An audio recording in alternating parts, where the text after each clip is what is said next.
വലിയങ്ങാടിയിൽ കെട്ടിടത്തിന്റെ concrete slab തകർന്ന് 4 പേർ മരിച്ച സംഭവത്തിൽ ബിജെപി കോഴിക്കോട് കോർപ്പറേഷനിലേക്ക് നടത്തിയ മാർച്ചിൽ സംഘർഷം.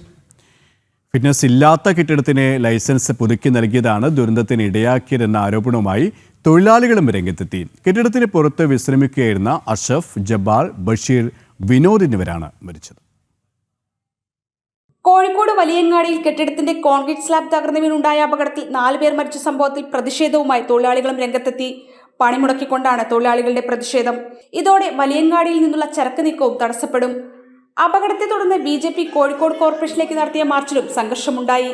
കോർപ്പറേഷനിൽ മേയറുടെ ചേംബറിലേക്ക് BJP പ്രവർത്തകർ തള്ളിക്കയറാൻ ശ്രമിച്ചെങ്കിലും പോലീസ് തടഞ്ഞു. പോലീസും പ്രവർത്തകരും തമ്മിൽ ഉന്തും തള്ളും വാക്കേറ്റവും ഉണ്ടായി.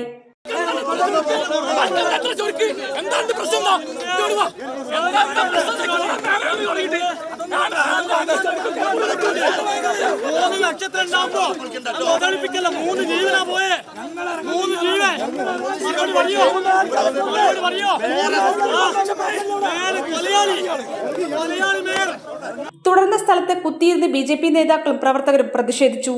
കോർപ്പറേഷൻ മേയർക്കും സെക്രട്ടറിക്കുമെതിരെ കൊലക്കുറ്റത്തിന് കേസെടുക്കണമെന്നാണ് BJPയുടെ ആവശ്യം.